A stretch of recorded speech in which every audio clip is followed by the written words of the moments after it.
remember kind of negotiating that deal with the chairman of American Express at the time, and him like having me removed from his office like twice by security. We had some big kind of screaming matches in his office. But he said to me, the thing you don't understand is big dogs can act like little dogs, but little dogs must never act like big dogs. that one actually hurt me. Yeah, that got you. That was Mumsy. What was that feeling like when you bought the house from Mumsy? That was unbelievable. Yeah, that was unbelievable. I remember we were both just sitting there crying. Hey guys, Charlie here, LITC podcast, LITC Media. We've got another podcast coming up. What I need from you guys, I really need from you guys, is to like, subscribe. I think there should be some sort of thing coming up here telling you to like and subscribe. But if you can do that, it'll really help us grow our following along our journey.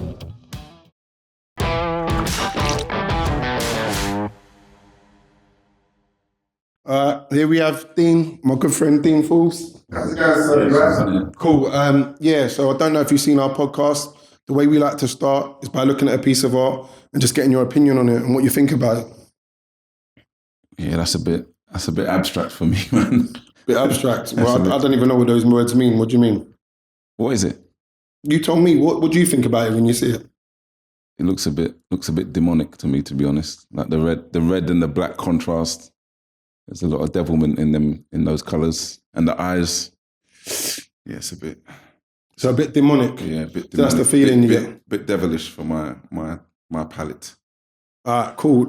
You know what? The reason why we asked that question, we have different people come in and we just ask them about art, and it's like really subjective, so people see different things. And it's just to get you to open up in terms of what you see. But usually, to be honest, I've had a few people in here, but with you, I feel a bit, I don't know, it feels a bit different, like, because you're someone I actually know. But like, I want people to understand your story and how you've got to where you've got to. So we want to go right back to the beginning, where you grew up, how you grew up, family, siblings, all sorts. So I grew up, I was born in Lewisham Hospital. I'm 42 now, even though obviously I don't look it, but this guy. 42. Born in Lewisham, and I grew up in South, like, my whole life. That's where I grew up. So I lived in like Sydenham, Catford, like Lewisham area. That's mostly where I grew up. Got two younger brothers. So I was always like the head of the household because my mum like struggled with disability as well. So like, my role in the household was to kind of support my mum, look after my brothers, and try and be a kid as well. Like, growing up in South London, I know you know what that's like. So when you say that, like, was your dad around, or?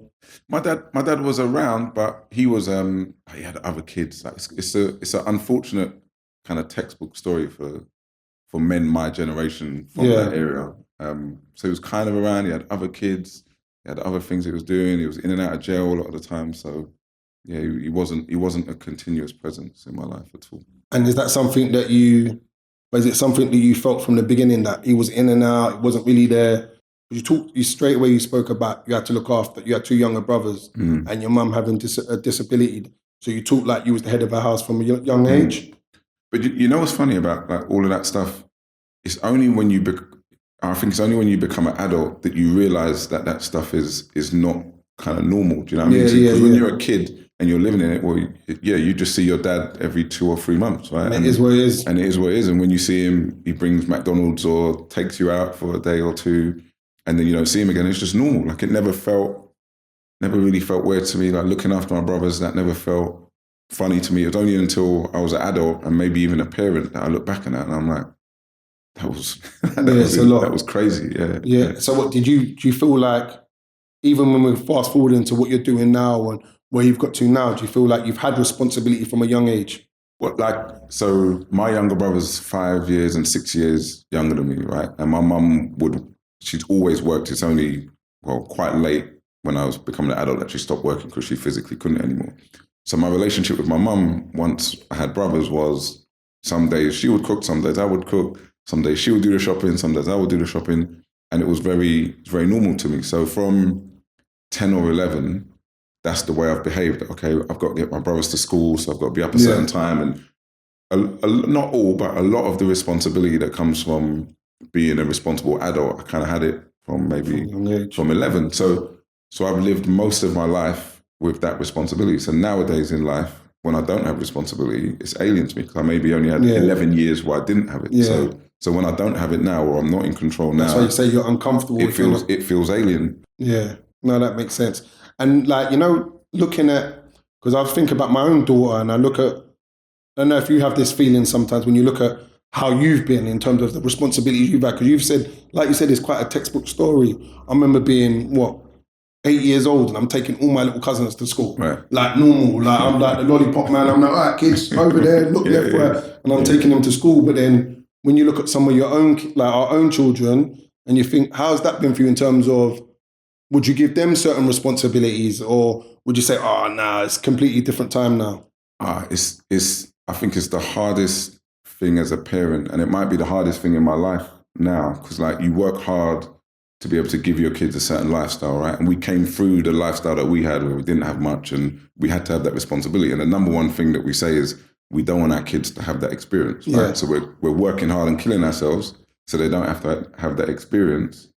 But then it gets difficult because there are things that we gained in that experience that our kids won't get, right? So now my kids are going to a great school, they live in a great neighborhood, they live in a brilliant house, they eat like 6 meals a day, they don't want for anything, but they don't have the edge that we have, right? So yeah, it becomes hard because you have to artificially try and create situations to give them that.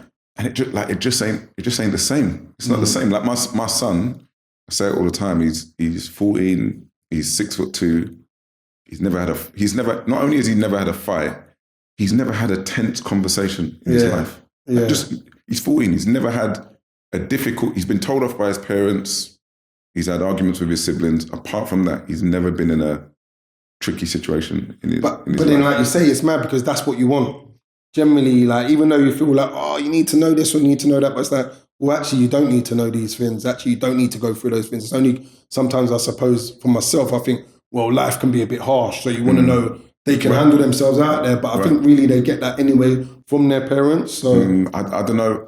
What I've settled on is like my kids have to get that edge from somewhere. They have to get that drive. They have to have that determination. There's no success in life, in my opinion, if they don't have those things and they don't know how to deal with the realities of life.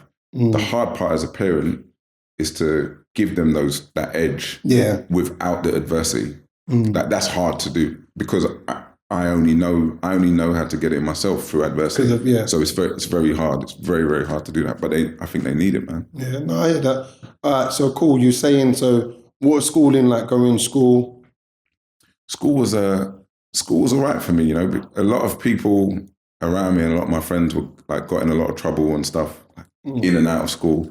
That wasn't really what happened to me because like I was playing football, and when you play football in school, you get a little bit of celebrity that comes with you. Right? Popular. So you become popular through football, and I was funny. So like I got through school on those two things, and it wasn't until late in school when I met like Nick and Corey, my good friends now, who were hugely academic. Yeah. So for the last 2 years, was Corey hugely academic? Yeah. So when I became friends with them, their whole thing was, we're trying to get A's, and like how many A's can we get, and how many like A to C's can we get? Like they were really. So when I became friends with them, like they made it all right for me to be more academic as well. And in the end, I left school like with really good grades, but only because I kind of became friends with them. The influences you had around you, and you mentioned football. So is that something that was dear to you? How does that work out? Yeah, you know I was a brilliant footballer. I don't know about that. I don't know about that. But go on, that football was a big thing, definitely. And that was, with everything going on at home in the house, like that was the only real release. Like that was the only little gateway where I could get out of the house, do something just about me, didn't have to take my little brothers.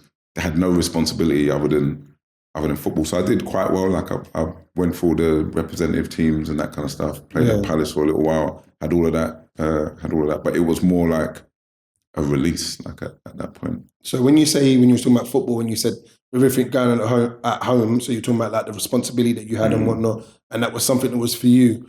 How did you find yourself in terms of football? Was it something you was taking yourself to football? Because me and Gavin had a conversation about this, saying like growing up and not really having those father figures there, it was mad because some of our counterparts would be there, mum and dad. Their mum and dad gets on with the coaches and that, and we're just there, getting there late, getting on the wrong bus. Do you know what I mean? Like, if you like, you're already pissed off because I'm late or whatever's gone at home, and I get there and then I've got this coach having a go at me, but he's not really understanding where I'm coming from. Yeah. So what was that experience like for you? I was lucky. I was lucky because like Sammy Dale and John Wilford's dads like looked out for me. I think there were two people who saw my circumstances at home, so they were picking me up every week.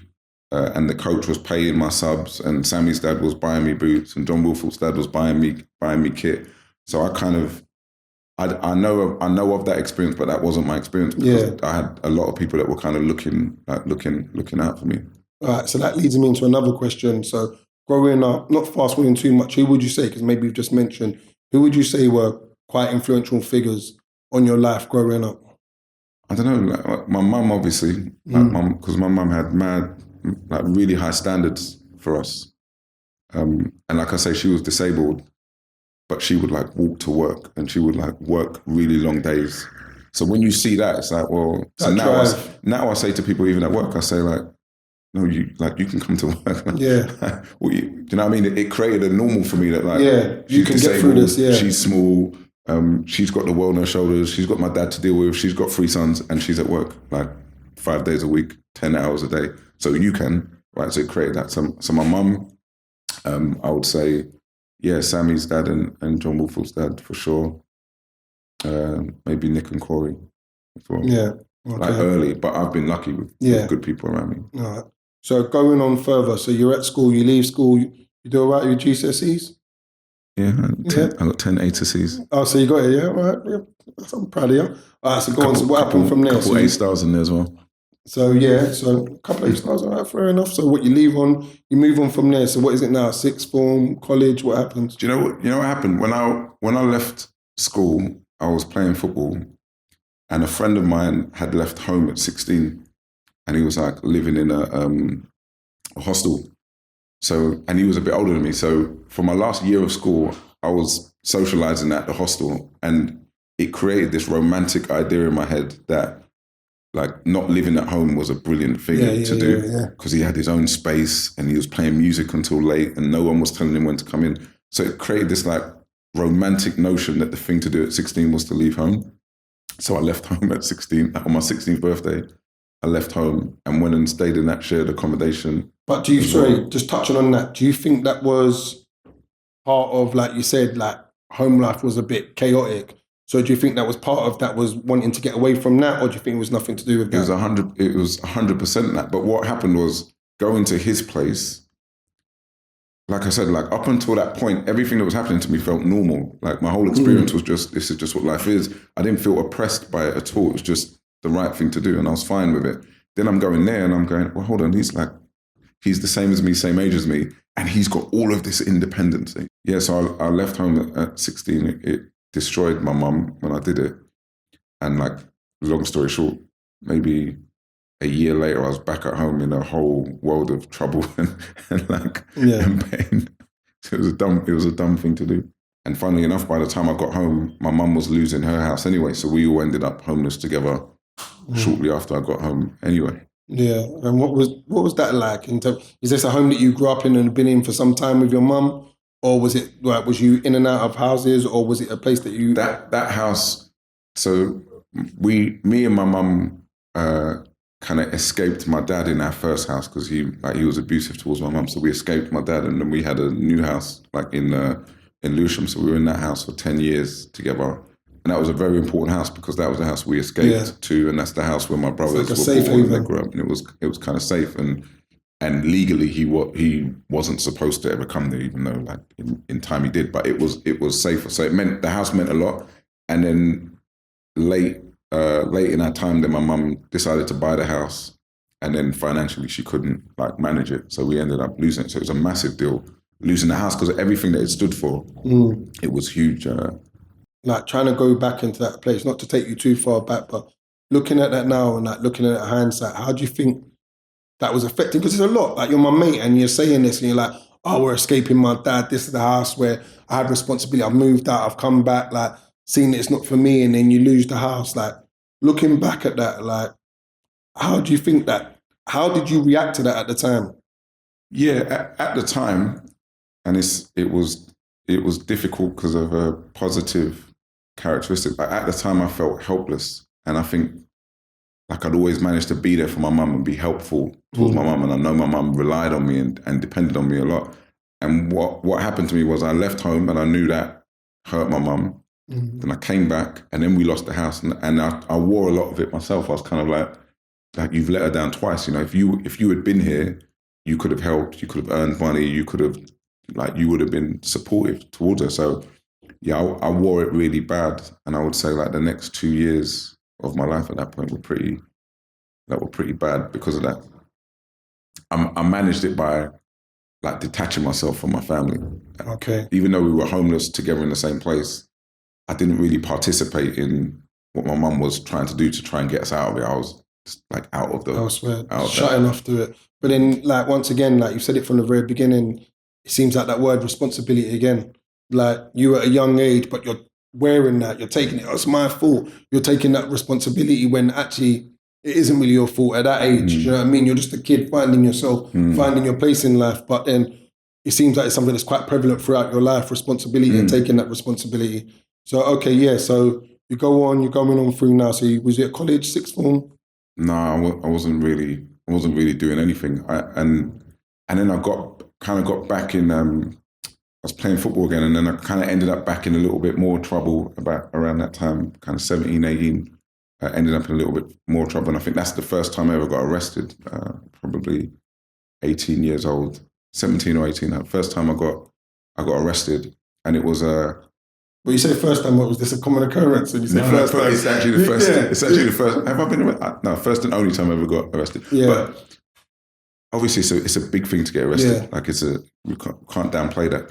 Where we come from, an environment we come from, it is downplayed though, isn't it? It's not as big a deal as it ought to be, right? So everybody I knew had been arrested, probably most people multiple times by that point. But that was my first time, and it's funny because as normal as it seemed with people being, it's two things are funny. Like it seemed pretty normal that people got arrested, and then when I got arrested, I was like, shit, like this is... Yeah, it's not normal. You know, when they first say it to you, you feel like, right, is this a movie? Yeah. They're like, yeah, you have to write. You're like, what do you mean? Like, is this really going on? Like, yeah. Yeah, it went from like something you don't really need to be too concerned about to my life is about to end in 2 seconds. That was the first thing that happened. And the second thing that happened is when I understood the severity of the situation I got myself in, and they're talking about the punishment that could come with this. Mm-hmm. I admitted to myself in a second I was not built for any part of that. Yeah. And all of the macho-ness that you need to have to survive where we grew up, it ran out of me in like 5 seconds. In 5 seconds, I was like, yeah, that's same for me. Yeah. They were like, you could go to prison for 10 years. I was like, yep, I'm not built for this at all. And I'm grateful for that, man, because you know, like when I came out of that situation, my number one thing was, I'm never, ever going back into that situation. It's never happening. I'm not interested in any conversation, any get-rich-quick scheme, any association that's going to put me back in that situation. Yeah. So you got away with that. You got out of that situation. Because obviously you said that you might have been, facing prison and whatnot. So you got out of that situation. And then, so after that, and you've made this, and it's promised to God, what was the journey then? Because I remember you was going to go uni, right? So we used to have banter about that. I went to uni long enough to get the student loan. Yeah, which was which was like 2 weeks. So I went to uni to get the student loan, which isn't a good thing to do, by the way. So was that your plan all along? Because I swear we was all just going to go uni. Like, was that your plan all along, just to get the student loan and bounce? I got that was my plan at that point in time because I had no money, and then I started playing football again, and football started to go well. In 2 ways, like it was back to being like a safe, good place to go. Do you know what I mean? And then I started to get good, and like there were different opportunities. But then somebody like sat me down among all them opportunities and was saying, you know, you need to go to work basically. And then they got me a job at Motorola, doing cold calling. So it's like, look, you need money. This football thing doesn't look like it's really gonna... Is that what you wanted to be? So you wanted, from a young age, you wanted to be a professional footballer? Yeah, 100%. And you were around those times when we were driving all over the country on this trial and that trial with no money and... No idea, just trying to think. And grateful to be coming home with the kit, like the training kit from the different clubs. Dean took me for dinner and he said, you're a smart guy, You've borrowed a lot of money. You're in debt. You need to build a career for yourself. I see you trialing at all these places. I don't think it's going to work out. You need to go and work. So he had that conversation, and then I had to switch like in a weekend. I was devastated. I was absolutely broken. But anyway, so you started work on Monday, and what was that like for you? Fucking horrible. Yeah, right. It was horrible. It was awful, man. Like, because the week before, you're training 2 hours a day with your mates, then you finish training and you go wherever you go to have a laugh, like meet up with other friends, have something to eat. It's so social. And your time's your own. Apart from those 2 hours in a day, your time's your own. And then on Monday morning, like I'm in a room that's got no windows. It's a basement room. It's got no windows. There's a long desk in the middle. There's like 20 of us sat around the desk. I've got a pile of paper with telephone numbers on it that I'm supposed to call. And I've got a manager who's walking around the table, you know, like listening into people's cold calls and shouting at them if they don't say the right script, or he's pulling the phone out of the socket and firing people. So it was one of those ones. Yeah. What proper baptism of fire? If you don't make 70 outgoing calls a day, don't come back tomorrow. You made 68, you're useless, get out. It was that kind of environment. So I used to go in the toilet at like 9:30 in the morning and just try and stay in there for as long as possible. And you know, like when I don't know if you've done that, like at work, like you're sitting in the toilet and you think, yeah, I've been in there 3 hours. I've been in there at least 3 hours. I came in at 9:30. It's got to be lunchtime now. And you come out and it's half an hour. It's 9:40. Like you've been there 10 minutes. and it wasn't like you couldn't even sit in there on social media those days. Like you just sitting in the toilet. Yeah, it was dreadful, man. So what? But did you start to get the hang of it? Did you start to perform within that? How was it? You know, it was pride, like foolish pride, because I was doing terribly at that as well. And then I remember like one of them times coming out of the toilet. I remember it like it was yesterday, right? So coming out of the toilet, and I remember everybody kind of looking at me like, this guy's a joke. This guy, he'll be out of here soon. And like I could see the sniggers, and I could overhear the comments. And when I saw that, I was like, oh, no. Yeah, you're not dealing with me. I was like, no way. No way on God's earth. Because you guys aren't even good. Like, you're not, I listen to you. Do you know? Like, I listen to you and you're not very good. It's more, you just don't want to be there.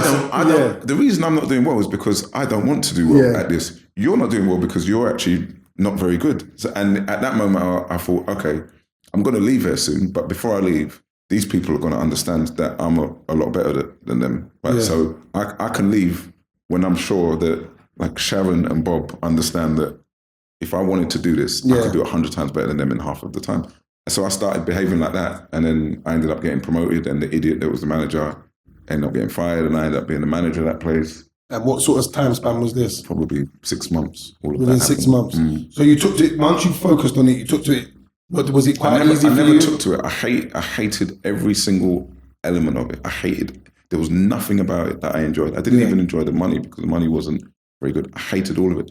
It was just, I'm just not coming out of here with people thinking that I couldn't do this when I know I could. Yeah. So looking back at that time, was there anyone you ever spoke to about this? So, you know, like as friends, as peers, like, because you're saying this, but you don't. I know you never said to like me, to Nick, or anyone. And I never spoke to you about it because you were making fun of me. You know what? This guy, I knew he was going to do this. Like, stop this. Like, you were making fun of me.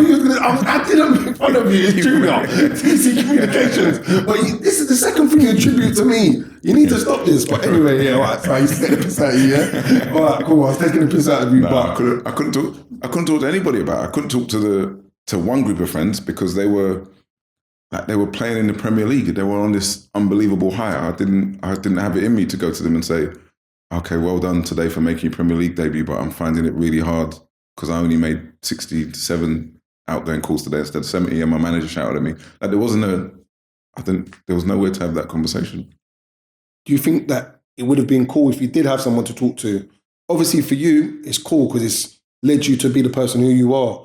But do you think as young men growing up in this day and age that it would be nice if you have someone to talk to, or you think, well, it's just part of the journey? 1,000%, like 1,000%. Having someone to talk to then would have been helpful, because nowadays I have a lot of people to talk to, and I do talk to them, and it helps me. You know, it helps me a lot. So to think I was 18 in my first ever job, like struggling a lot mentally, struggling financially, and overcoming that on my own. Yeah, I don't really understand how that even happened for me, let alone anybody else. So yeah, that's why I'm asking you that, because it's easy to look at yourself and say, oh, well, I got through it, but I'm sure if a lot of other people, they could you can implode, it can be a bit too much where you end up going down another road. Do you know what I mean? 100%. Because it's a lot of responsibility.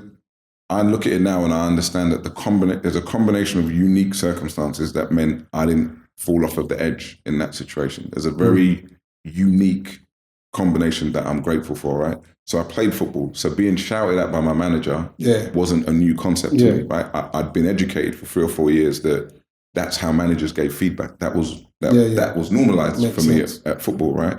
I'd had a tough time with my mum, right? And I was used to getting up earlier than I needed to get my brothers dressed and to school and come home. So getting up super early to go to work, doing the graft, coming home and having all of those, and I could give you 20 other micro elements that meant I could survive in that circumstance. Take out 1 or 2 of those, right? Had I ended up in that environment having not played football, and this guy is shouting at me, the first adult that I work for, the only way they communicate to me is to shout at me, I'd probably break.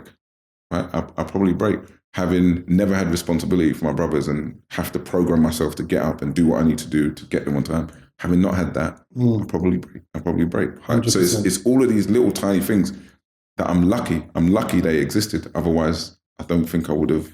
That makes perfect sense. Because I remember my first job. I was literally, I think I don't even think I even told you lot. I was at uni and I was on a site. I thought, all right, let me go and work on the site. And I went down, I remember him you fucking this, you, who are you talking to? Do you know, I'm like, who are you talking to? So my mentality was no, you're not talking to me, surely there should be respect. Yeah. But then obviously I got sacked, literally within a week. But do you know what I mean? It's because of, I wasn't used to that environment of being spoken to a certain way, as opposed to you saying, going through football and going through those things, or having that responsibility from a young age with your siblings and whatnot. So that totally makes sense. So carry on, sorry. So you said that you got a promotion, became a manager and whatnot, and then where's it go from there? Then as soon as I clocked it, I got another job at a partner of Motorola. So it's a really small telecoms company in Chiswick. There was only 4 people there, and I was the 5th person they hired, and they hired me to do sales because that's what I was doing at Motorola. So I went there as the 5th employee. And that was really cool. We were winning a lot of big contracts at Disney and Vodafone and things like that. So I was learning a lot there, primarily doing sales and marketing. Then I ended up having people work for me. So that was the first time I had 4 or 5 salespeople working for me. And how old was you at this age? At this time, sorry? 22. Yeah. 22. 21, 22. So that was going really, really well. And I was making good money for my age at that time, probably maybe 30 grand a year at that point. So 22, that was amazing money. But then I fell out with them because they were getting ready to sell that company. And when we sat down and talked about it, I was like, okay, well, we need to document my 20% of the shares. And they were like, what do you mean? I was like, well, yeah, I own 20% of the company because we all started this together. Right? We were all here from the beginning. And they were like, no, we put millions into this company to get it started. So when you felt because of the work you'd done, you're like, no, I don't care if you put millions in, I'm part of this. Right. I was here pretty much from the beginning. There were 5 of us. Whenever we talk about this company, the 5 of us talk together. When we hire people, the 5 of us are involved. I'm sales. So all of these new contracts that are creating the money that's coming in, that is creating the value that you're going to sell, I'm the one doing that. No me, no Disney, no Vodafone, no none of these big deals. So of course I own 20%. Wait, so take me back to, how did you get to the point where you could just get Disney in and you could get these people in? What was it like? Because I know you had the experience in the previous job, but how did you just take to this where you just, I don't know, how did you just get Disney in? It was, again, it's fortunate circumstances that a lot of the sales and contracts that company was trying to win were in the media and entertainment space. Because it was mobile phone fleet management. So there were 10,000 phones in EMI, and the music company at the time. So we would manage them. So if someone's phone broke, we would go with a new phone. If they needed a battery, we would go that's what we were doing. And the benefit of it being media is it wasn't like banking. So if you go and pitch to a bank, it's formal, you wear a suit and tie, you stand at the front of the room, you've got a presentation. Because it was media and entertainment, I could go there and kind of sit with the two people who made the decision, and it was conversational, I could talk to them, I could pitch. And so I didn't need to be classically trained, or it was a conversation. And kind of if they liked you and you built a relationship with them, you'd get you might get the business. And it's 22. So give me a trick of the trade. How did you do that? How did you get them to like you? Because like we're sitting here and it's like I'm hearing you. Obviously, you know how to do it. I'm not a likable guy. Is that what you're saying? Yeah, that's questionable. But I'm saying, how'd you get them? Like, what would it be like? So, how would you finesse them? How would you get them to like you? Understanding people and how they behave and what they like and what they don't like is something I think I've always been like quite good at. So I was able even back then to say, okay, this guy is the powerful guy, and he wants everybody to know he's the powerful guy. So the way to talk to this guy is to say, listen, you need to always be on the road. You need to make sure people can get to you. Like with your status and your position, it would be terrible if you weren't able to be reached by your phone. You've got 10,000. Oh, okay. Right? So we're pitching to his kind of power and position. Yeah. So basically finesse them into doing it. Like, okay, cool. And that's something like we learned on our estates, right? That's how we talked our way out of like the older kids, taking our football, or like we learned that stuff on. What was family life like? What was going on family life at that time? I was in a serious relationship then, like with my now wife. So we were just like. So it was like Colosseum days. Yeah. Is it those days? All right, cool. So it was on that journey, no kids, like two kind of single working adults. So we were like traveling and socializing a lot. But it was good because at Primavera, it was like it was an American company, but we were working at the European office. So when people would get fired or left at Primavera, I would convince the owners to let me take their responsibility while they looked for a replacement. So you're just learning, getting loads of strings to your bow. You're just learning different parts of the industry. Yeah, and I'm going to different countries because, you manage Eastern Europe and I manage the UK, and then you leave and I say, hey, Joel, let me look after Charlie's account. He said, okay. So now I'm traveling to Eastern Europe at 24 on business. I'm doing business. What did you, because I remember you used to travel, like you was literally running the country at most stages. What was that like in terms of experience, and how do you think that helped you in terms of your outlook on life? Unbelievable. Coming where we're coming 24, like coming from where we're coming from, you're getting paid and being paid to travel to these countries and sit with people and try and get deals done and do business. Unbelievable experience. I learned so much. Okay. So so you say you're at Primavera, you're traveling. So how did this conversation happen when you said the conversation happened when you started speaking about shares? So what was there? Was it a big team? So Primavera was maybe 100 people when I started, and 20 of those people were in London, supposed to look after Europe. And then what was happening is I was the junior sales guy in the team, supposed to kind of support the other guys. That was my job. And in supporting them, I was learning about what they did, right? And I would always press them to tell me more and explain more. And I remember we went for drinks after work one day, and we were all sitting around having a drink. And one of the sales guys was like, I might have to leave. I'm having a terrible year. This year's been really bad. I'm probably only going to make 250 grand this year. It's crap. It's terrible. And I was like, what? Yeah. I can remember the moment when the guy said that. I can remember where we were sat. It's like the whole world just. So you never had no inclination that some of the people you're working with was on that sort of money? No, because £250,000 a year where we're from, and at 25, in my head, you had to be the CEO of Coca-Cola to be making 250, or you had to be the Prime Minister, right, or CEO of Nike. These were the guys who made 250. It was so foreign and unimaginable that a normal person, and this guy that was the beauty of it. This guy was absolutely normal. He's the most normal guy you could ever. And when he said it, the rest of the guys around the table were like, well, it's not going too bad for me. I'm probably going to do 325 this year. So you're like, what's going on here? And I'm thinking, these guys aren't they're not they're not that far ahead of me that they should be making that much more money ahead of me.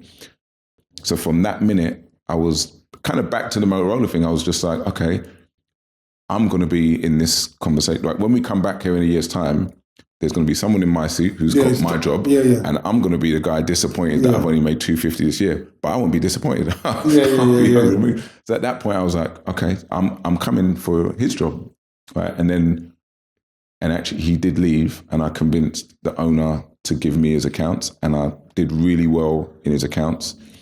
And then I convinced the owner to not replace him and let me do my old job plus his job.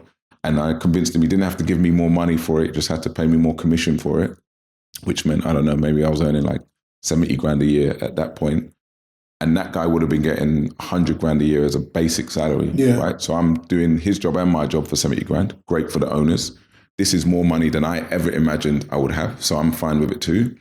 And then the next guy left to go and take another job. Same thing, went to the owners. I was like, let me have Nick's account. And so you know you're going to smash. You know you're like, I'm going to make sure I smash on the commission. So you're like, all right, I'm going to put myself in a position where it just has to make sense for you. It has to make sense. It makes sense for them to do it. And then for you, if you do what you need to do, you're going clear. It's a no-brainer. Right? It's a no-brainer. And what made you that confident that you knew you could do it? Because you looked at them and you were like... I was working technically for them for a long time. And I knew that they knew stuff I didn't know, and I knew they had experience I didn't have. But when I would hear them talking about what they did, I was answering the questions before they would. You know, like you hear somebody talk about, I don't know, doing a pitch, and they say, I don't know, the customer's trying to figure out whether they should do this or do this. So we need to discuss amongst us whether it's A or B. And I'd hear the conversation, I'd say in my head, oh, it's B. It's obviously B because of this, this, and this. I didn't have the experience or the confidence to volunteer their opinion, so I'd wait. And then they'd take an hour and discuss it and agree that I was right. In the end, they just didn't know that that's... And I'd been in enough of those conversations to say, I could do this job. I could do it. So I was happy backing myself, and I knew my plan was that enough of them would leave, that I would have enough of the accounts that I would be in control at that point. And that's exactly what happened. So by the time we had the equity conversation or the share options conversation, you've got basically all the accounts. I've got 80% of the region, and it's doing really, really well. So now your choices in the negotiation are like, give me what I'm asking for, or deal with this mess when I leave tomorrow. So I was in a position of strength at that point. Nice. And then, so how long did you carry on working there? So as part of the share, is a few parts to it. So I negotiated my shares. We agreed on a 5-year business plan for what I would do, which meant I could hire a lot of people. And so now I was hiring people in lots of different countries.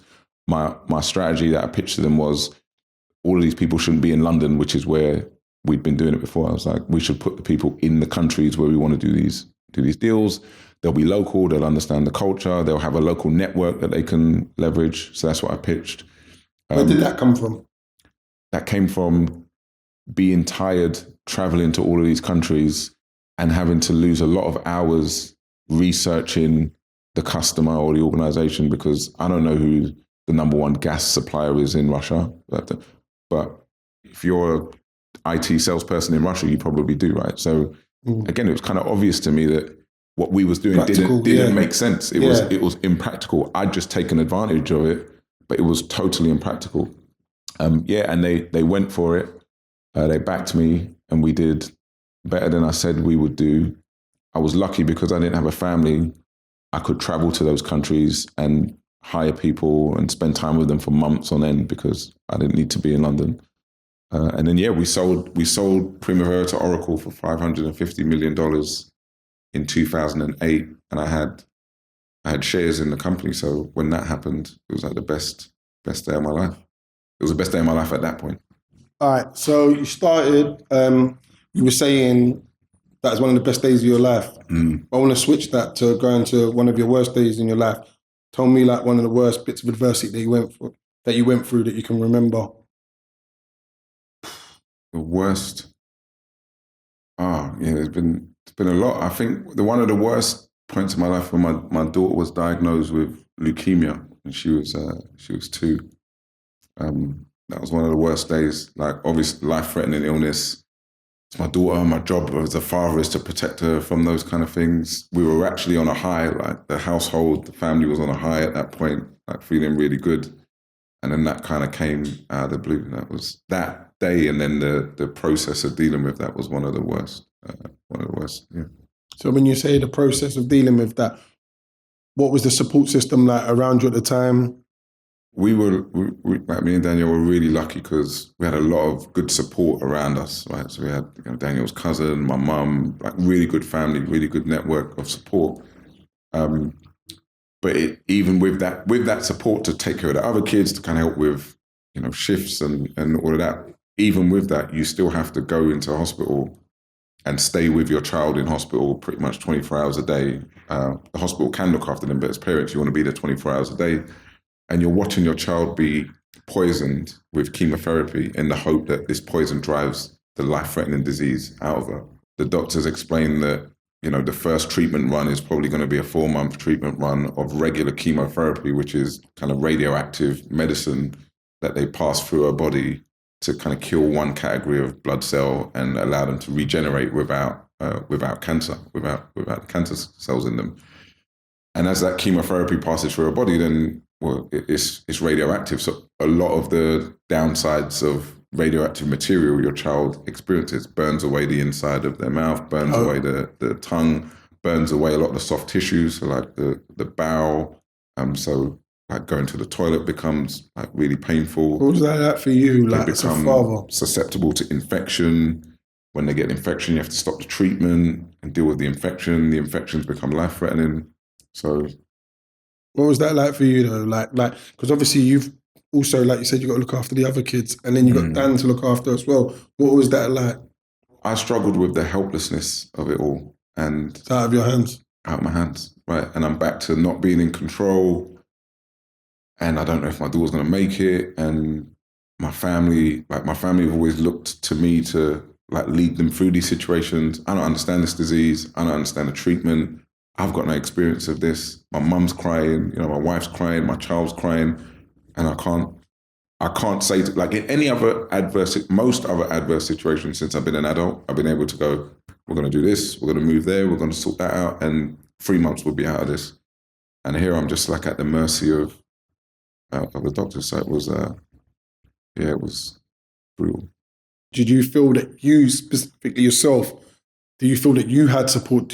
Was you talking to Dan? Were you talking to anyone at the time about it, or was you just supporting everyone else? I had support, so like the people I like love and care about, and they love and care about me, were really supportive, really, really supportive. But did you go for support for this? Nah. There's having support, but then you actually actively seeking it. Nah, but do you know what? I'm an introverted person naturally. Like I know people sometimes don't agree with that, but I'm an introverted person naturally, which means I resolve my problems inside. Because I know anyway, you've got a good support system. Do you ever feel like, I wish I could be that person sometimes? I wish I could be someone that could actually talk about stuff and not hold it in and always work it out myself. Do you ever feel like that or not at all? You're like, well, that's me. That's how I get through things. Nowadays, mostly through work, I've realized that sometimes if you just chew something through with somebody, it can be helpful. Because, you choose something through with someone and they go, yeah, that happened to me. And you go, oh, so this isn't like the universe hasn't conspired to do this to me. This happens to people. Okay, cool. So I feel a little bit better about it now because I understand it happens to people. So, or they go, I tried this. And you go, oh, actually, that. So it can be helpful to chew things through in that way. What I'm trying to do is talk more, because I think people in my life, it's difficult for them watching me go through something. And I just don't want to talk to them, and I don't communicate, and I don't engage. Like, it's hard because they're looking at me going, I know this guy's suffering. I know he's in a bad spot. I force myself to talk about it so that the people close to me don't feel alienated. It's kind of more for them a lot of the time than it is for me. And it does a lot for you without even sometimes always realising it, like we say in hindsight. So being the person that you are and the organisations, the companies that you run and whatnot, would you ever say, like, a lot of people, but is there ever times when you feel alone, like you've got all this support, but you actually feel like, oh, it's just me? Or most of the time. Yeah. I've got amazing friends and people who, if I wanted to talk to them, I could go and talk to them. People who would do a lot for me. So it's not a reflection of the friends. Not at all. It's how you are as a person. It's more how I am. Like I've always been the fixer of most situations, right? So in my family, I'm the breadwinner for a lot of people. So when people's boilers break down or cars break down or they're trying to buy a house or they need a financial, like those people ring me because I have the means to help them in those situations. At work, I'm the CEO. So when something's not going right, when a project's failing, when we need to invest in something, that conversation has to make its way to me because I'm the person who can sign off and who can deal with those things.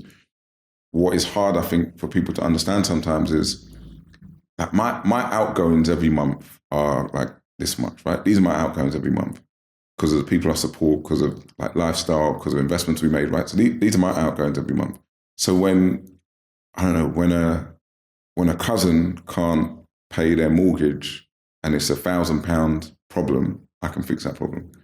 If I can't meet my outgoings for the month, there isn't anybody really I can call to go, like, I'm having a bad month. I need 50 grand or whatever the number is. Do you know what I mean? And that, even though I've never really had that situation, just knowing that is a lonely thing, right? And having so many people around where you're blessed to be able to support so many people or help so many people, what it actually means is your phone rings a lot with questions, requests, and asks. And it's not a problem, but in the dark of the night, sometimes you go to bed and you're like, I've sorted that out.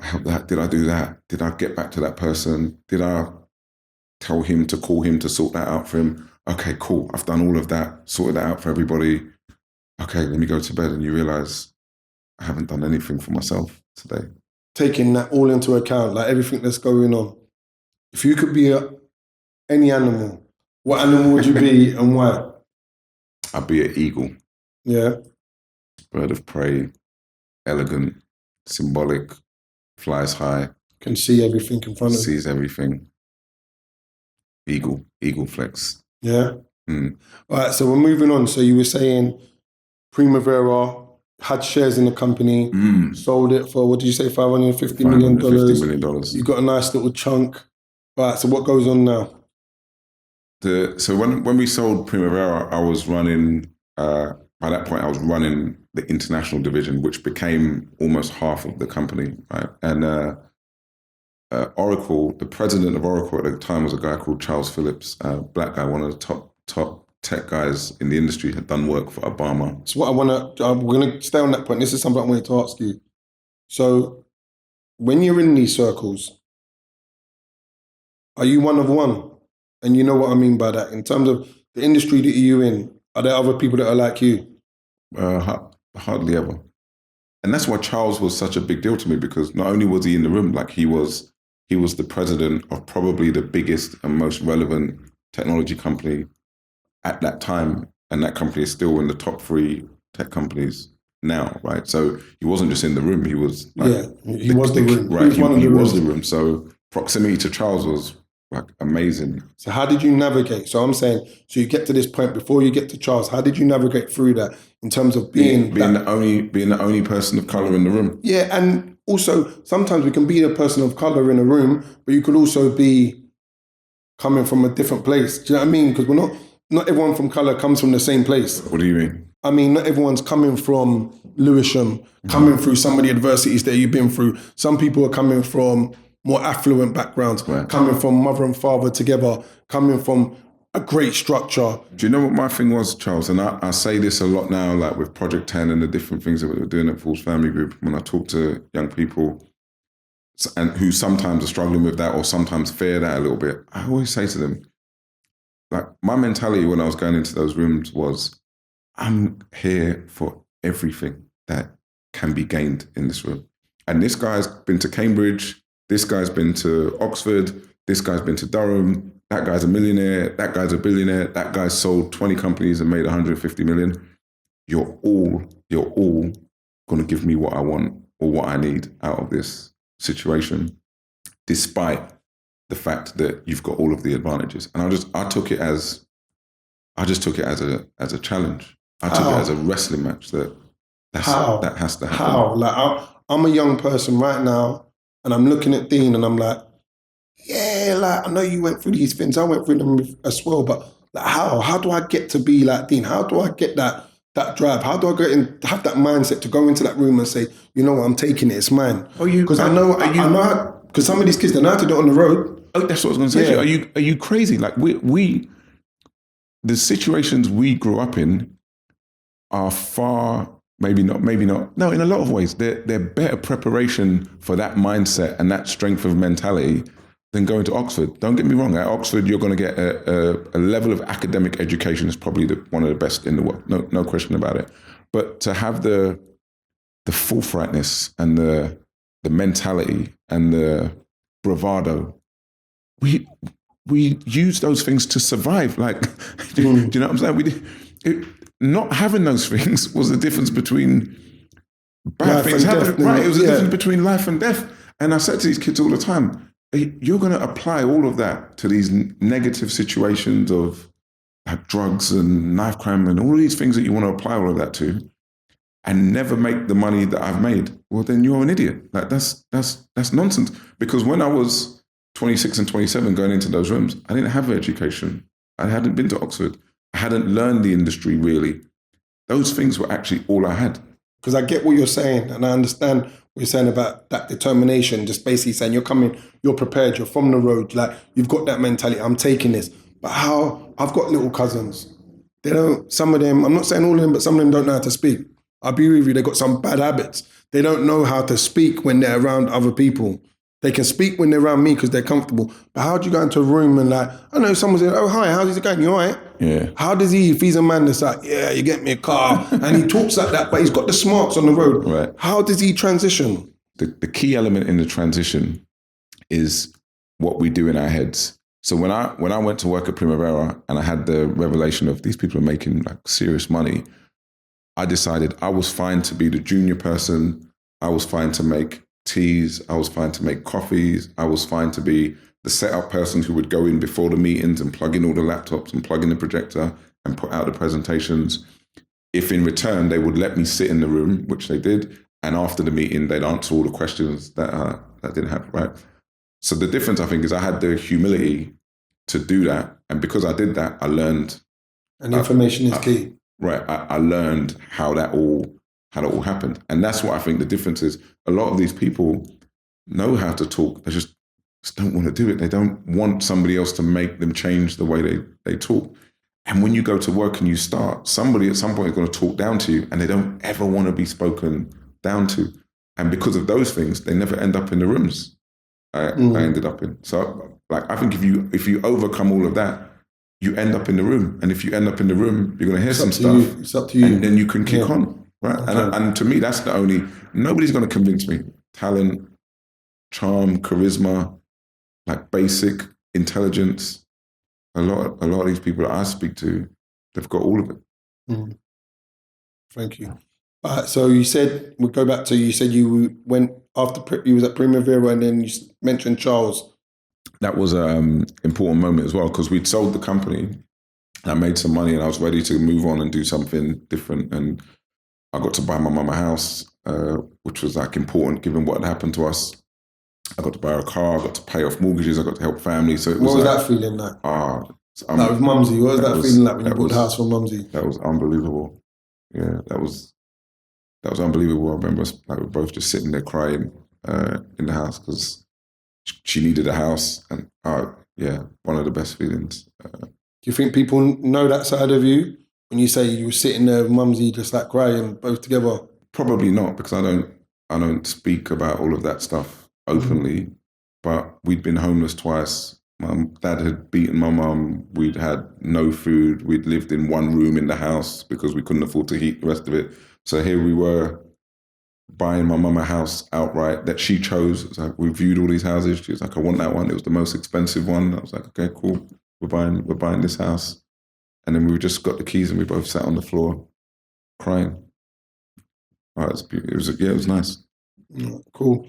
So sorry, continue. You were saying about... Yeah, so when I was getting ready to leave, Charles Phillips like rang me. I was on holiday in Barbados, and he called and he said, "We'd like you to run this Primavera thing, like sales and marketing, on a worldwide basis within Oracle." And he said, before you think about it, we'll pay you $1 million for the year if you do it. So I was, when he called, I was kind of like, whatever he wants me to do, I'm going to do, because it's Charles. And you've just sold the company anyway. So basically, did you sell it to Oracle? Yeah. So you sold the company to Oracle for 550 million. You got shares in the company anyway. So now he's saying to you, I just run the international department. You're like, well, I've got this money sitting there. Right. Yeah, I'll go and this is what I do anyway.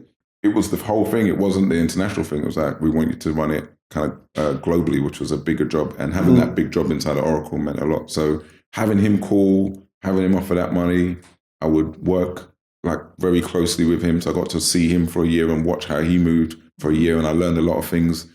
But a year later, I hated working for Oracle. And I got the chance to go and be CEO of a French software company. I'd become known like among technology investors, and I'd been called a few times during that year.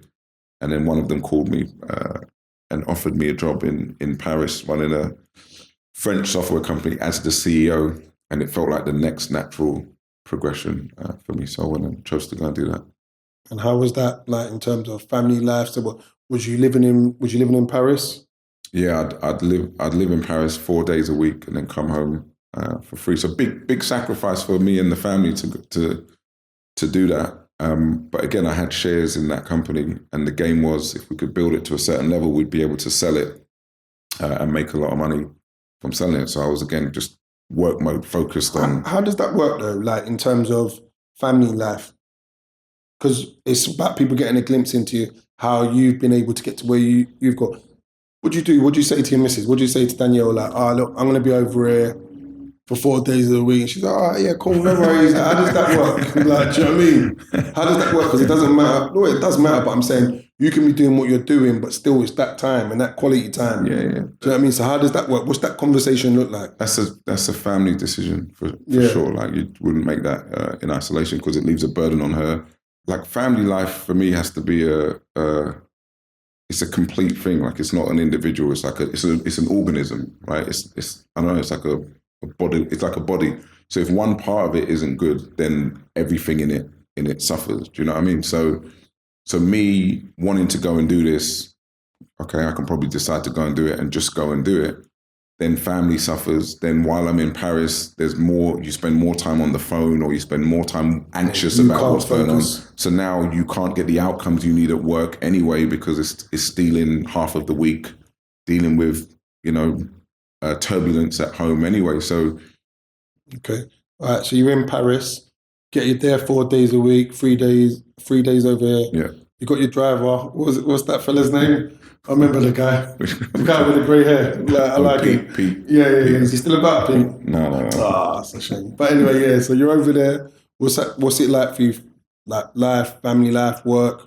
It was hard. It was hard because the French company didn't want an English guy to be CEO. It was my first time being CEO. I took over from the guy that started the company, who all of the employees loved. It was complete rejection on day one. And like in the early days, I would set up meetings with like the team to go through stuff, and people just wouldn't show up. I had times like just sat in meeting rooms for the 10 o'clock meeting, and it's 10:15, and I'm the only person. me, coffee and croissants are like the only things in the room. So they were never going to do what I needed them to do.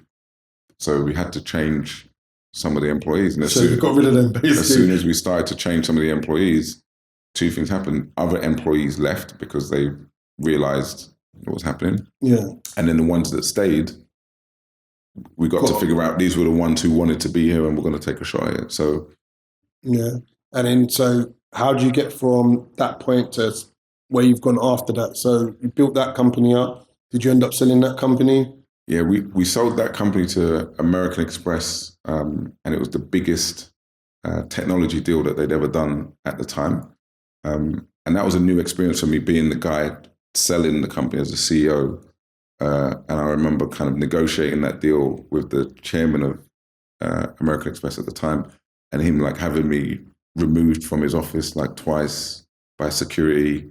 We had some big kind of you proper got into it with him? screaming matches in his office. Yeah, that was that was a funny time. Yeah. So what, did the deal eventually go through? The deal, yeah, of course, the deal went through, and he paid what I told him he was going to pay. But along the way, he told me a lot that he was never going to pay that. At one point, he was like, "I'm going to destroy you. I'm going to destroy your tiny little company. You're going to be dead in this industry."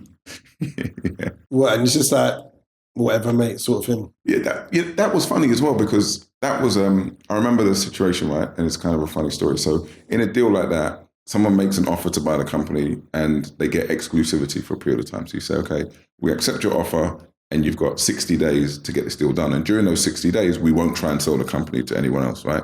Because it's good for them, because what they don't want is to make you an offer for £100 and then you go somewhere else and say, I've got this offer for £100. I can sell it to you for 102 and do that to them. So they make the offer and you get a period of exclusivity. So we got to the end of the 60 days and American Express hadn't done what they should have done. So he sent me an email to say he needs another 60 days of exclusivity, right? So my reaction was, that it's not in my interest to give him that. Wait another 2 months. He's done 60 days of work, so actually he's quite committed to doing the deal. So the best thing for me to do is not. So I said to him, like, actually, no, you just have to carry on doing your work, and if you get it done, then we'll sell the business to you. So we're having this backwards and forwards, and I could realize he was getting angry. And I didn't have another buyer, so I didn't want him to pull out. So I said to him, look, I'll come to your office in Manhattan. We'll sit down. We'll go through what you're going to do in the next 60 days. And as long as it seems realistic, then I'll extend the 60 days.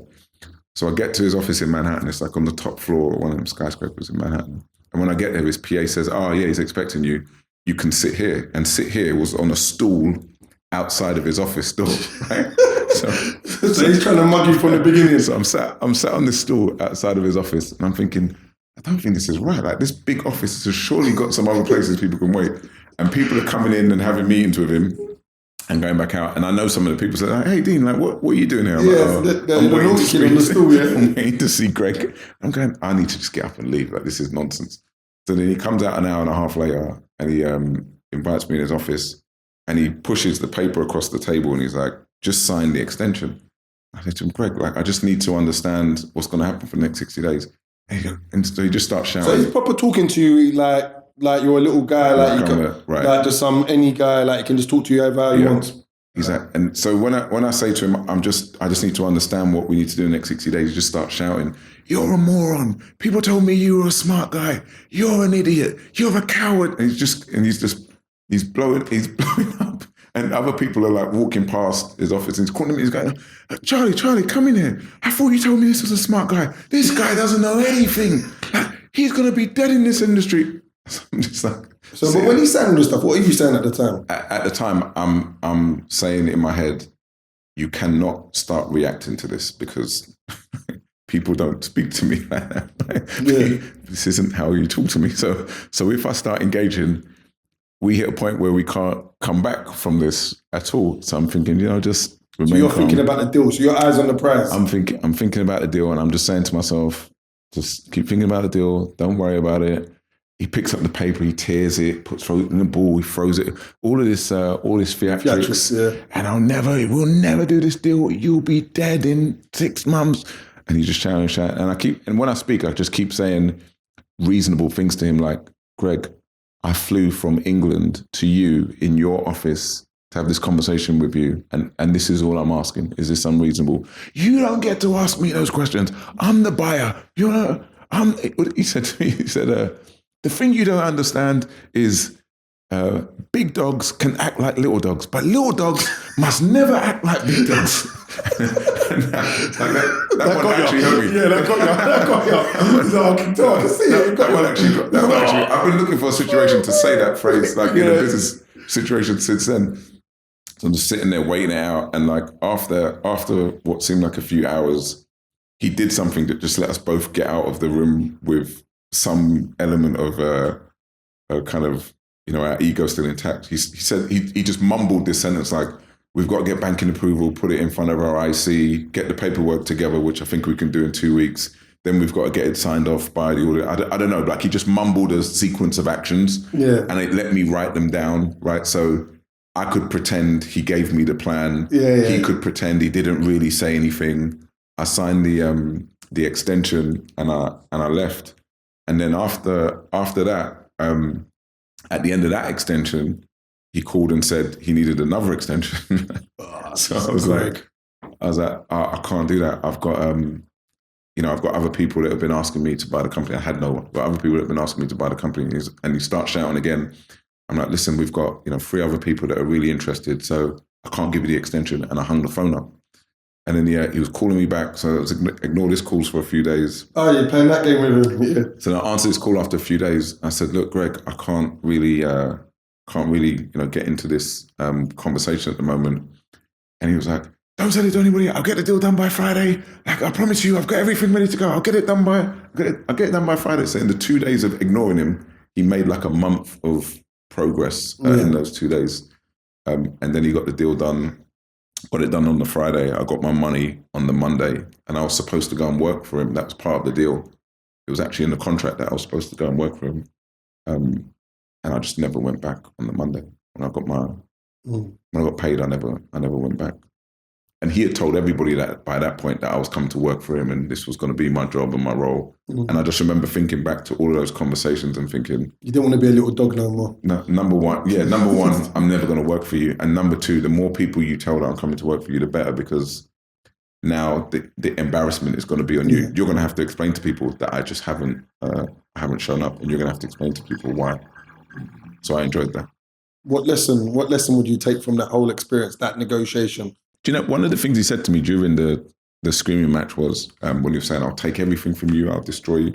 And I remember saying to him at that time, I said, Greg, you don't understand. Like, I've lived a lot of my life with nothing. So not getting the money from this deal doesn't really matter to me. I was happy when I had nothing. So I said to him, if your biggest threat is me going back to nothing, I was actually okay. Like I was fine with that. Biggest lesson. And I think I'm quite good at that. Like, I knew what I had in that deal. Like, I knew what I had to get from that deal. So I was like, I'm getting that from this deal. And reacting badly to him doesn't get me the deal or what I need for my family. I've got out of that what I needed to get. My family's set because of it. The price I paid was, Greg shouting at me for 2 hours. It's nothing. It's nothing at all. I'd do it 10 times again. So now we're at Forbes Family Group. So can you explain in your entirety what that is, how that's come about? So that came about because throughout my life and my career, I've always wrestled with, like, am I doing enough? Am I, supporting people? And it's always been a bit of a difficult one, because it's like, well, the more hours I spend trying to help people, hours I'm not spending trying to move myself and my family forward. So it's always been a bit of a difficult one. I've always felt like, as well, there isn't really enough there to be, who am I to support people?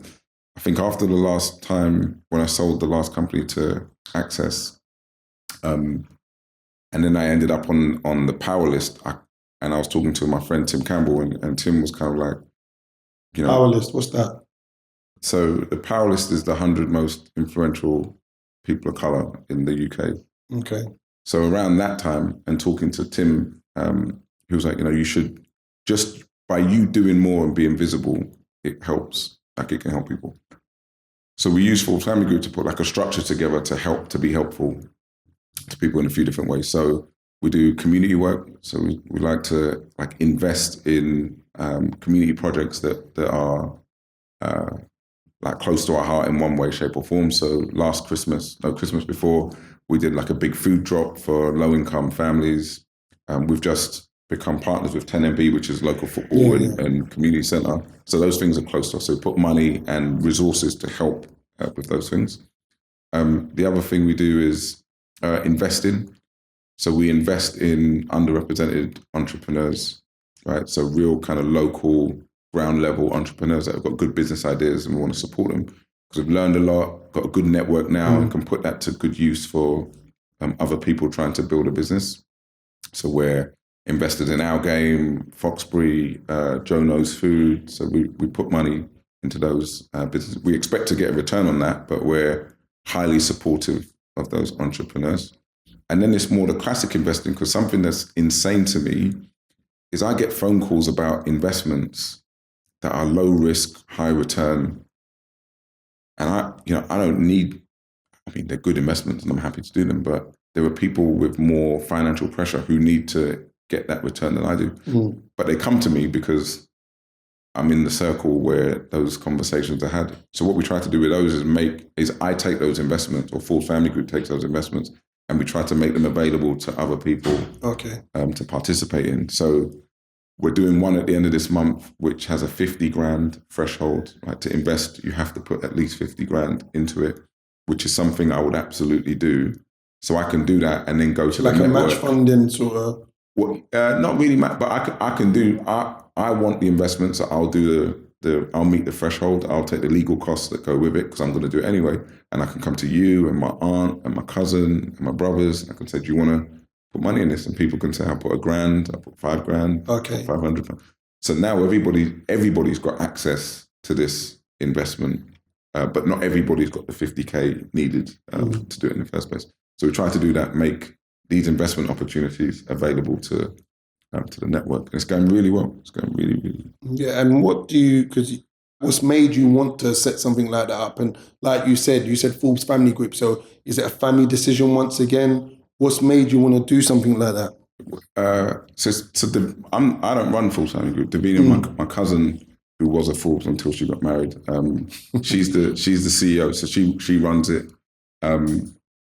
We've got a good structure of what we do and what we don't do and how much money we put at work. So, but she's actually been brilliant with it. What makes me want to do it is because I'm from Lewisham, I'm in this great situation I'm in.